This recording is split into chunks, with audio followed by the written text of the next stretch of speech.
पूर्व किसी दिन पूर्व स्थानीय लोकों डिमांड अनुजाई जाजपुर जिलार जिते प्रकार सब नेशनल हाईवे थिला रिव्यू करी रीजनल ऑफिस सहित सब पीडी माने थिले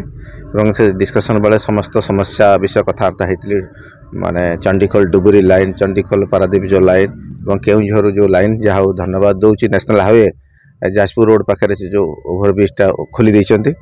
एवं एठी गोटे डिमांड था 10टा पंचायत ब्रह्मवर्दा पर्यंत मूलापाल छकु राजेन्द्रपुर अतलापुर ठार आरंभ कर ब्रह्मवर्दा पर्यंत सबू लोक मैंने यातायात करते हरिपुर जाजपुर टाउन जाऊे मूलापाल छकु जोड़ कि ये जो लोक मैंने आसुँच जो कुआखिया और भद्रक एरिया आसुँच से मैंने रिभर्स लाइन आसुँच रोड क्रॉस करके आसुँच जोटा कि असुविधा हो तेणु गोटे सब रोड करने